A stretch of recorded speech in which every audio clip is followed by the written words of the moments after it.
Hey YouTube, it's gonna run 13 and I'm back with a video. I'm gonna touch on a subject that I haven't really talked or discussed too much about, and you know, this is something that's just as important as anything else that I have posted on any of my videos, if not more. Basically, how important is any firearm for your safety, or how important are any of your preps without a defensive firearm to protect them?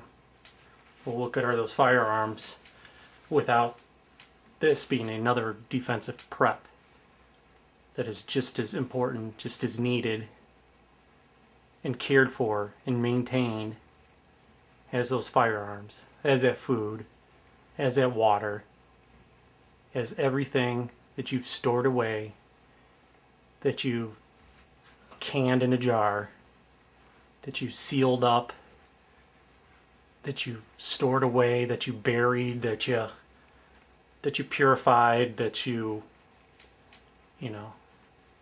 built around your house to collect water in, you name it. Every prep you can think of.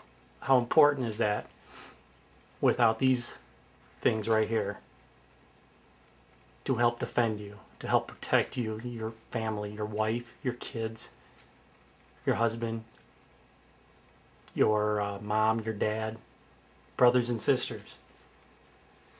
Those firearms, and a good firearm will really help you and is just as important. But this is sometimes something overlooked here, and one goes with the other, of course. But this this touches on different types of different types of ammunition for your firearms. And how you go about stockpiling, or how you go about purchasing them is what's really important. This is something right here that you definitely can and should call a force multiplier. This is about as much of a force multiplier as anything out there. And, without this, you better have a lot of people to back you up. And you're going to need a lot of this too, by the way. And what I mean a lot, I'd like to touch on here a little bit too. Basically, when you break it down, this is a bunch of different ammunition right here. We're looking at probably around 10 different rounds. Let's see, yeah. Okay, and it covers kind of the whole gamut and spectrum. And most of you probably know, you're looking at it. You start off with a 22 round right here. You got a 9mm, 40 Smith & Wesson, your 45 ACP, your 357, your 5.56, your 7.62 by 3.9, your 7.62 by 5.1. You got yourself a 12 gauge buckshot and a 12 gauge slug. Okay, that just covers a chunk of ammunition. Some of the more popular rounds for our firearms out there in the United States of America. Some are more popular and easier to find than the others, but they're all pretty readily available at this time. But here's what you do. You prep and store today for tomorrow. Okay, because these aren't going to be readily available tomorrow. So you prep, you store, you save today for tomorrow. Okay? Now, let me give you a little bit of slight background. I kind of got into firearms a long time ago. And through the years, I've had some firearms training, and I've been around firearms for quite a good chunk of my adult life, and into my teenage years, and younger. But when I kind of got into it, I kind of followed in the footsteps a little bit of my grandfather, who always kind of collected firearms, and he was into firearms, and I remember that from when I was a kid and growing up. That always just stuck with me. So as I grew through the years, I purchased different firearms because I look at weapons and firearms almost as a piece of artwork. A weapon or a rifle is a piece of artwork. And so I've collected different varieties, or I purchased different varieties. I've sold some varieties, and so on and so forth. So I put a lot of time and effort and years into this. This isn't a new passion of mine. This is something that's been around for a while. So, and all these rounds right here represent a firearm of mine. And I could add more rounds to this mix here, but I just wanted to throw these in here right there to show you. So going through the years, I purchased these firearms. No particular rhyme or reason, but except for a firearm that I liked. And same thing with the rounds. Now, I've always tend to stock rounds and ammunition for each individual firearm. But once I got into prepping a couple years ago, once I really got into prepping, I started to uniform specifically the types of firearms that I would utilize in a raw situation. And also what types of weapons and ammunition I would pass out to individuals in my community member. Once I made that decision, that's what I was going to do.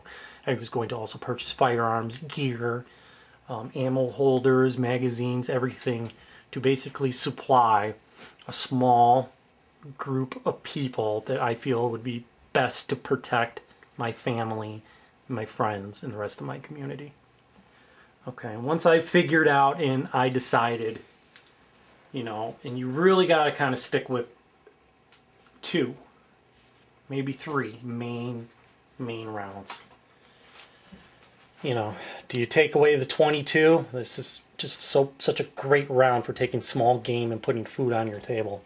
Squirrels, rabbits, foxes, I don't care, whatever. Do you take away the 9mm? Well, I don't take away the 9mm because this is my handgun round of choice. Do I take away the 40? I take away the 40. I take away the 45.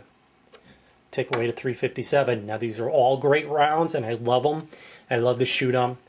But this is my primary, secondary firearm of choice, or my secondary round of choice. Okay? Now, it leaves me with what I have on the table right here. I stock shotguns. Yes, I do. Once again, perfect weapons for hunting, putting food on your table, defensive rounds. But how much ammunition are you going to carry and be able to access, realistically? Now, like I said, all these rounds and weapons, I could still hand out to people, even if it's not, I collect this amount or this amount for it. But I still got enough.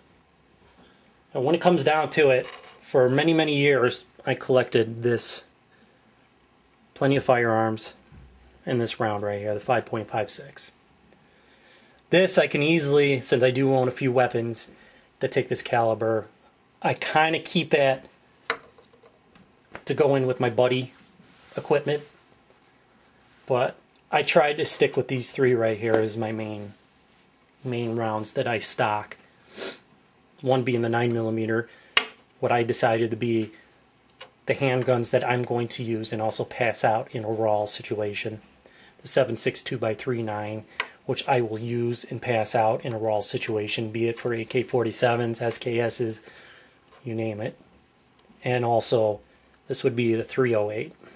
Okay, now the 308 is a round that I intend to use for a long-range engagement when I have the opportunity to, and be it Springfield M1A or Remington 700 SPS bolt-action rifle.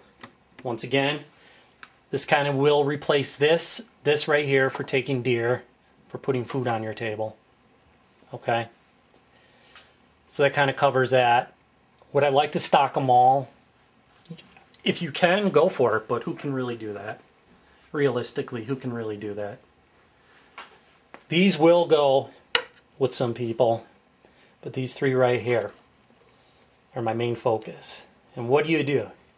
What is the right amount to stockpile? Everyone's situation is different. Everyone's intentions are different. 10,000 rounds each. 10,000 rounds is 7.62 by 3.9. 10,000 rounds is 7.62 by 5.1. 10,000 rounds at 9mm. You know, that's tough to say. I guarantee once you get 10,000 rounds, you'll still think you need more. I'd be rather over-prepared than under-prepared.